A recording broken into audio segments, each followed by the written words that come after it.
Welcome to Physiology Madness with Dr. H. Today we're going to be talking about endocrinology, but not everything related to endocrinology. We're not going to talk about the organs or the glands in detail. Instead, what we're going to do is we're going to introduce the background necessary to really understand how hormones interact with the body. And that background is related to chemistry. Just don't tell your chemistry teachers, but yeah, chemistry is important. It's the background, it's the basis for pretty much all science. And this chemistry is going to help us with, when we're learning later hormones, when we're learning hormones later, we're going to be able to understand how a hormone is released from its gland or from its cell simply by understanding the chemistry. We're going to understand how that hormone is going to interact with a target cell simply by understanding its chemistry. And so what do I mean by that? It's all related to its interactions with water. Okay? The basic chemistry, the background for chemistry, besides atoms, elements, and how, that sort of stuff happens, well, it's all about chemical bonds. So we are going to write down chemical bonds here and try to quickly review this. So chemical bonds. What we need to try to recall is that there are three major types of chemical bonds: ionic bonds,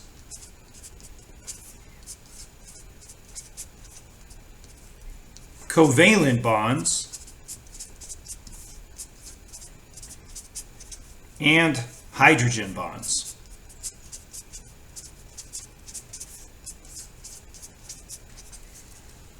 What's this got to do with water? This has to do with the fact that water is combined by covalent bonds, but not just any type of covalent bonds. Water is created with a polar covalent bond.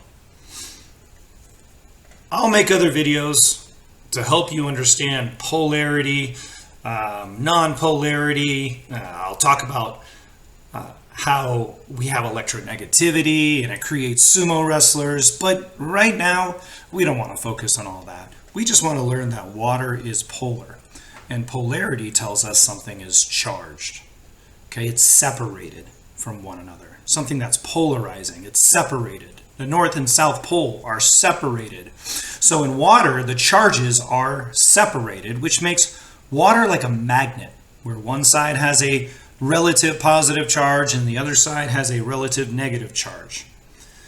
There are other molecules out there, however, that are not like water. They don't have a charge. They are non-polar. They do not have polarity. They do not have separation of charges. That's a really important part of chemistry and hormones in general. Ionic bonds. I don't know if you guys will recall this, but I'm going to throw this out there, is that ionic bonds are bonds created by the attraction of like charges. And if you put an ionic bond, or put a molecule created by an ionic bond into water, it's going to rip apart. It's going to dissociate. And that is either going to gain or lose an electron. In other words, the resulting ion, is what it's called, is going to be charged. And again, just like water, things that have ionic bonds, when you put them in water, there will be a charge. So what do ionic bonds and polar covalent bonds have in common? And that is a charge. So these ionic bonds are going to end up having charges because they're going to end up dissociating in water. And water is the magnetic element that can rip ionic bonds apart. All right, now let's get back to this endocrinology chemistry. And then one more little piece of review here is that cells in the human body are made out of a phospholipid bilayer. The phosphate heads are indicated here in this kind of orangish red color. And the lipid side, phospholipid, the lipid side are going to be these fatty acid tails down here. quickly reviewing this, the phosphate heads have a charge. They are created by covalent bonds, not to one another, but within the phosphate head itself. So this phosphate head right here, this is charged. It is polar. Just like water is polar, these heads are also polar. Not only is this head polar, but this head down here is also polar.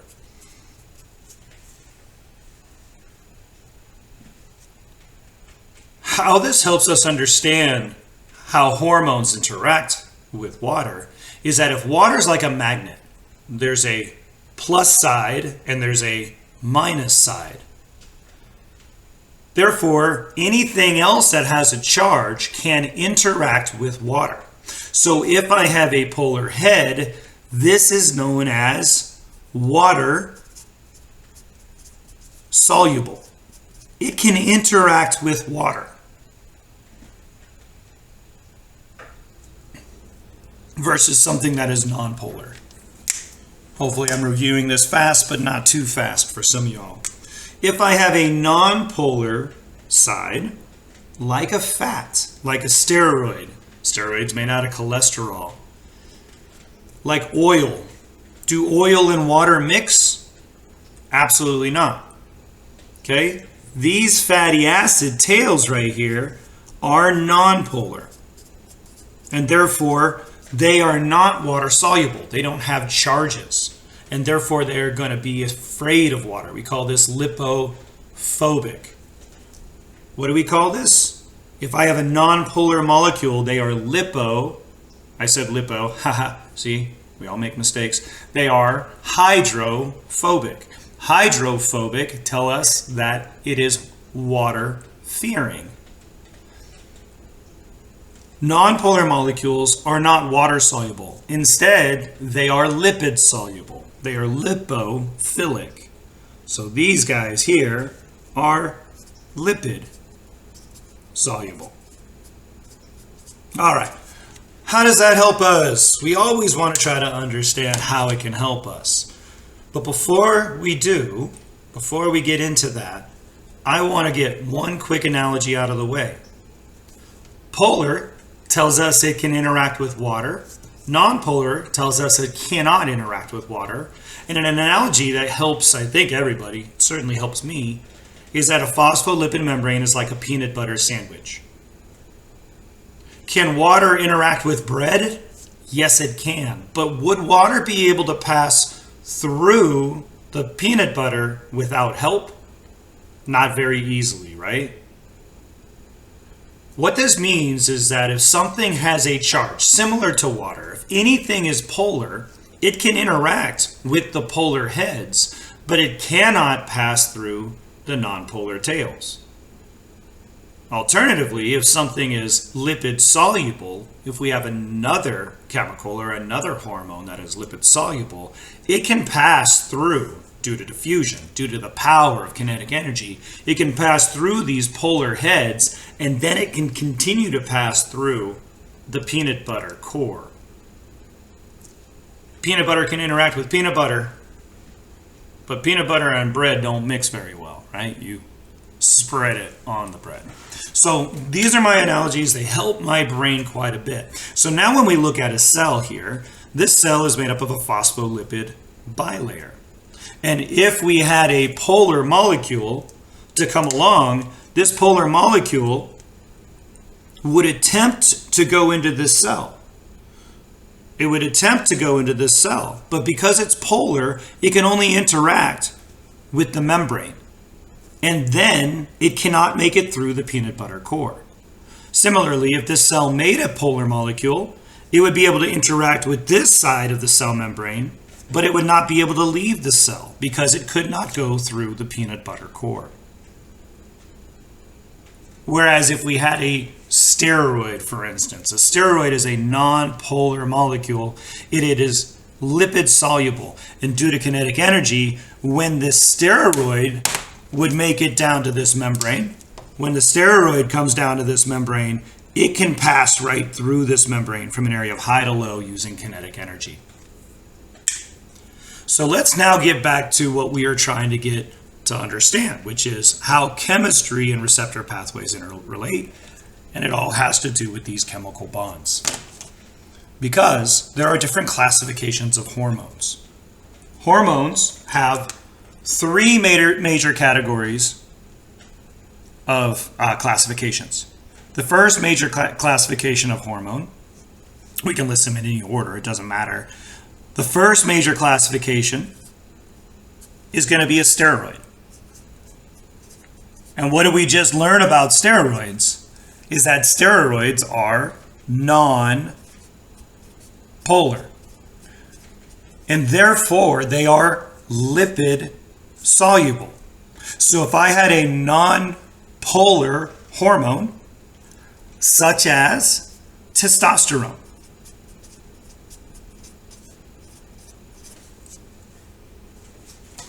such as estrogen,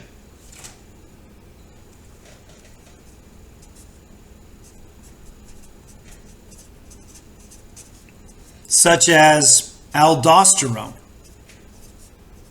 You might be seeing a similarity in how these hormones are ending. Cortisone or cortisol, and many others as well. Any androgen, any sex hormone is going to be steroid. Well, each one of these types of hormones is going to be moving through the blood, as hormones do, or moving through the tissues.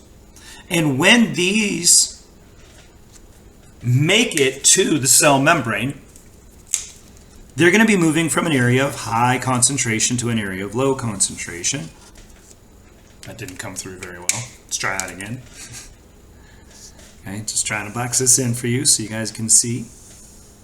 So now as these hormones move from an area of high to low, they're going to make it to this peanut butter sandwich. And due to kinetic energy, they're going to be able to pass through those polar ends and interact with the non-polar peanut butter core and continue to go from an area of high to low. Therefore, steroid hormones can simply diffuse into the cells.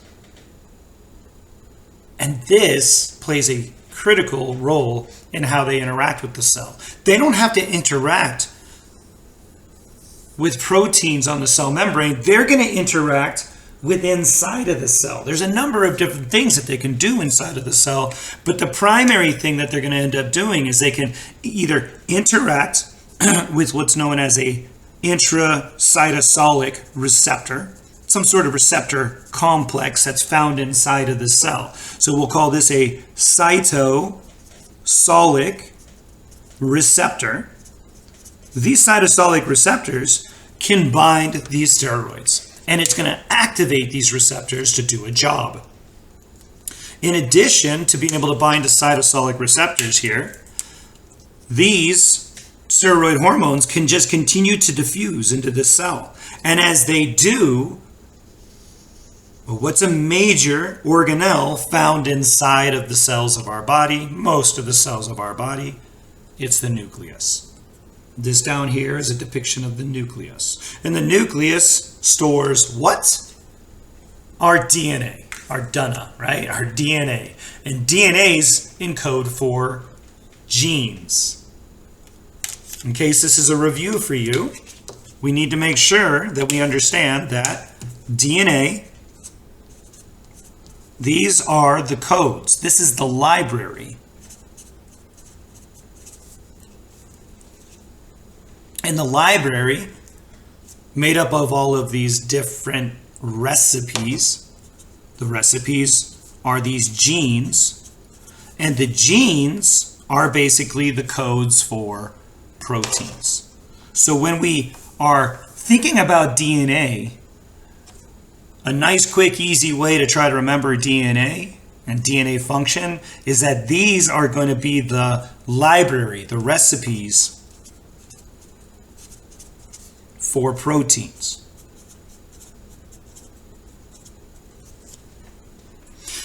Therefore, if we take a hormone and we come down here and we start talking to DNA, what are we going to be affecting? Proteins. Because what's going to end up happening is that if we activate DNA, we actually talk to transcription factors and we start to turn genes on, then we're going to start going through the transcription translation process and we're going to make new proteins. Or if we turn off genes, we're going to stop making proteins. Major function of steroid hormones is to either turn on or turn off proteins. Turns on transcription factors for genes, turns off transcription factors for genes, and therefore impacts proteins. What do these cytosolic receptors do? Once they bind the steroid, well, most cytosolic receptors are also going to go down and interact with the nucleus. So again, we have an interaction that is going to end up causing a change in proteins. Hopefully that's helpful. What do all steroids have in common? They affect proteins. Next, hormones also have another classification called biogenic amines. And biogenic amines are basically just amino acids that have been modified. Biogenic amines are basically just amino acids that have been modified. Examples of this in the human body are pretty key hormones like norepinephrine. That's just a modified tyrosine. Epinephrine, epi. The two of these together is adrenaline, right? And then a third one, which is thyroid hormone. We could either write out thyroid hormone as TH, or we could write it out as T3, T4, or we can call it thyroxine. There's a whole bunch of different things. Another biogenic amine would be melatonin, which is involved in circadian rhythms. Melatonin. Got to spell it right, huh? So melatonin. Now, these hormones, biogenic amines being amino acids. Well, an amino acid, if you recall, can either be charged or non-charged. The amino acids that have been modified for norepinephrine, epinephrine, and melatonin, these are all going to be polar. Okay, so norepinephrine is charged. Epinephrine is charged. Melatonin is charged. These are all charged. And what does that tell us? That tells us that when these hormones make it to the cell membrane, can they pass through the cell membrane? Can bread go through peanut butter? Absolutely not. So because these are charged, that means they're polar, and they cannot pass through the cell membrane. We'll come back to why that's important. Whereas thyroid hormone, this one's unique. This is a unique biogenic amine, and it is nonpolar. It's not a steroid, but it is nonpolar. Okay, it's not going to be charged. This here is non-polar. And why that's important is now because T3, T4 is lipid soluble. When T3, T4 makes it to the cell membrane, can it just pass through the cell membrane? Absolutely, it can, right? So this T3, T4 is going to be able to pass through the cell membrane. But what do we know about things that pass through cell membranes? What are they going to interact with? Things like cytosolic receptors and the nucleus. So because we understand the chemistry, because we know T3, T4 is nonpolar, we know that it can pass through the peanut butter core, and what's it going to end up impacting? Proteins. So we already know a ton about the function of T3, T4 simply by knowing its chemistry. We know it's going to act on the proteins of the body, and it is. It's going to make more sodium, potassium, ATP pumps and stimulate mitosis, and it's going to do all sorts of things that have to do with growth and metabolism. Norepinephrine, epinephrine, and melatonin are charged, so they're going to make it to this cell membrane and need to do something different. Now, in order to understand that, we're going to talk about the last classification of hormones. The last major classification of hormones are peptides. And these are peptide hormones. And peptides, that's a fancy word for proteins. All peptides are going to be large and in charge. Large and in charge. I might have just written off the screen. I did. Let me start that over here. Large and in charge. What do we know about peptides? They are large and in charge. Whether you remember how they fold and how R groups interact and, primary and secondary, tertiary and quaternary structures, really irrelevant. If you can remember that they're large and in charge, and if they're in charge, they are polar. All peptides will be polar. What do we know about peptides? They're proteins, therefore they are polar. Now, polar material, polar molecules, polar chemistry, period. If we're talking about a chemical that's a drug, if it's a polar molecule, what do we know about it? When this polar molecule makes it to the cell membrane, it's going to try to get through this cell membrane, but it can't get through there. It would bounce right off. But hormones and endocrinology is all about communication with the cell. So somehow we need to be able to communicate with this cell down here. We can't get into the cell, so what's going to need to be found on the cell membrane of this cell? A receptor. That's what makes these target cells is the presence of receptors. And the receptors for proteins in general are what's known as GPCRs, a G protein coupled receptor. G protein coupled receptors are 7 membrane spanning proteins. 1, 2, 3, 4, 5, 6, 7.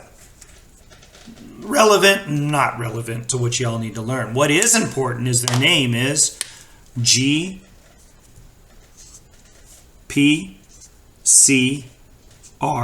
which stands for G protein coupled receptor. So it's a protein that is going to now, protein receptor, that's going to be coupled to another protein inside of this cell. This other protein found inside of the cell is called a G protein. So we're going to go ahead and write that G protein in right here. Okay, and it's coupled to the receptor. It's bound to the receptor. That's a G protein. Okay, there's multiple different types of G proteins. We'll learn the 3 major G proteins here. There is a GS, where the S stands for stimulatory. There's a GQ. GQs can primarily be stimulatory, but they can also be inhibitory. And then there is a GI, and GI stands for inhibitory. So now we got a G stimulatory, a GQ, and a GI. These are the 3 major ones. And in another presentation, I will go through each one of these G proteins and tell you what it does inside of the cell. But ultimately, what I need you guys to know now is that G proteins, whichever one that we end up activating, is going to end up becoming active inside of the cell, and then it's going to start to move through the cell. It can interact with proteins inside of the cell. It can act with proteins that are found here on the cell membrane. But regardless of what it ends up talking to, there's one thing that all GPCRs have in common, and that is every single one of them is going to activate, A with an arrow through it, up at an angle, that means activation. Every single one of these is going to activate what's known as a secondary messenger.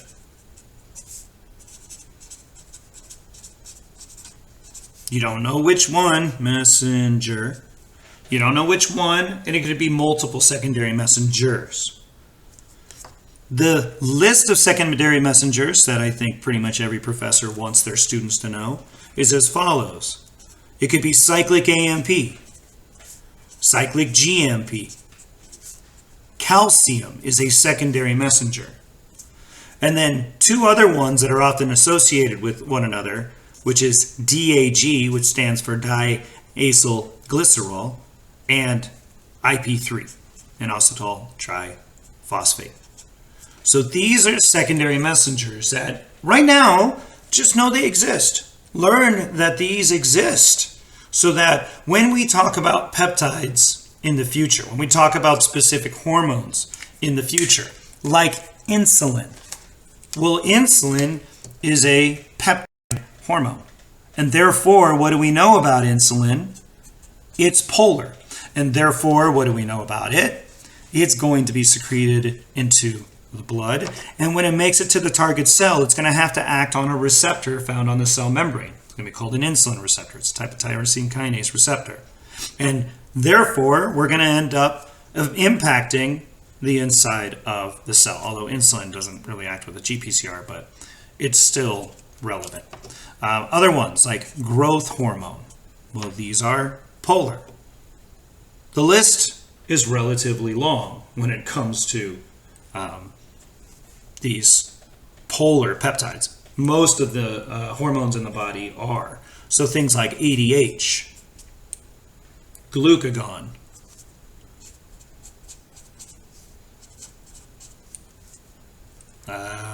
I'm missing lots. EPO, erythropoietin, renin, Ang2. The list is astronomically long. But as you guys learn the systems in the future, you'll be learning about each one of these hormones. As we continue through the endocrine system, you'll be focusing more on some of these hormones. All right, so let's review that real quick. There are three major classifications of hormones: steroids, biogenic amines, and peptides. A steroid is always nonpolar, and if it's nonpolar, then it's lipid soluble. It can pass through the peanut butter core. Therefore, steroids always pass through the peanut butter core, and they'll act either with cytosolic receptors or interact with the nucleus, where they act on transcription factors. The cytosolic receptors will also act on transcription factors, and therefore, what do all steroids and nonpolar, such as T3, T4, hormones have in common is that they are all going to act on proteins. Hormones can also be biogenic amines, such as T3, T4, which we just re-mentioned, norepinephrine, epinephrine, and melatonin. These three here are charged, therefore they are going to act very similarly to large peptides, which is the third classification. So these ones here also go down, and they will make it to the cell membrane, and they'll act on a receptor. It doesn't always have to be a GPCR, but in this case, norepinephrine and epinephrine do act on GPCRs, so that's very helpful. Peptides are always large and in charge. They are always large and in charge, therefore they are always polar, and they will not be able to pass through the cell membrane, and they have to interact with a receptor found on the cell membrane. One more thing that I'd like to add before ending this video is that by knowing how hormones and chemistry act together, really how chemistry runs hormones, we can actually know more than just how hormones, chemicals, drugs interact with target cells. We also know how they're released from their primary organs, from their primary cells, from their primary glands. It's pretty cool. Because if we know that a hormone is peptide or a polar biogenic amine, then we know that if it's made inside of a cell, for instance here, this was made inside of a neuron cell body, transported down to the terminal bouton, the nerve ending here, and then since it is polar, it cannot just leave this cell. It cannot pass through the peanut butter core. So instead, when it's synthesized, it's going to be packaged into vesicles. And these vesicles are little phospholipid bilayers too. So they're little packets of peanut butter spheres. So now these neurotransmitters in this particular scenario are stored inside of those vesicles. And if it's a large cell, not a neuron, then it's going to be stored inside of a vesicle as well. It's just a cell, not in the terminal bouton. And so now, if this cell wants to release these hormones, it's going to have to go through a process in which this vesicle is going to go down to that cell membrane, and it's going to merge with that cell membrane. And as it merges with that cell membrane, it's made out of the same stuff as that cell membrane, and therefore this cell membrane is in essence going to open up. This light blue spot, that's going to be gone, of course, and all of these polar chemicals are going to be released from the cell. This, of course, is called exocytosis. This is called exocytosis. So what do we know about the release of all polar molecules from a cell? They have to go through a process of exocytosis.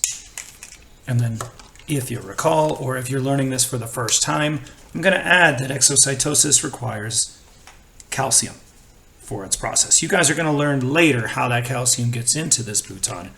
But as long as calcium levels are elevated, that's going to be driving exocytosis. What else do we know about polar hormones being released from a cell or being released from a terminal bouton? They will also require calcium. It's a really cool connection. What about alternative, which is going to be a nonpolar molecule? Well, a nonpolar molecule, doesn't matter what cell those are being created in, nonpolar and nonpolar. So they can pass through the cell membrane. And of course, what this means is that as this cell synthesizes a nonpolar chemical, a nonpolar hormone, it's simply going to be able to go from an area of high to low. It uses passive diffusion. As it's being synthesized, it's just going to be diffusing out of the cell. So this is going to be a non-polar molecule, so something like testosterone. As it's being made, it's just going to simply diffuse out the cell. And that's going to be the end to our video here. We will have many other additional videos to help us understand each individual hormone, but I do think that this is foundational knowledge that is going to help with your understanding of how something like cortisol works. Because what do we know about cort? It's a steroid, therefore it's going to act on some sort of protein. What do we know about testosterone? It's a steroid, therefore it's going to act on proteins. What do you know about T3, T4? Steroid, no, but nonpolar, yes. Therefore, same general process. What do we know about peptides and polar biogenic amines? They're going to act on target receptors. GPCRs are the primary one, but there are other ones like tyrosine kinase, chemically gated channels. But nonetheless, very, very good foundational knowledge to help you with your entire career and looking at not just hormones, but also drugs. All right, this was a little lesson in endocrinology. I hope that you learned something from it. We'll see you in the next one. Humankind, be both.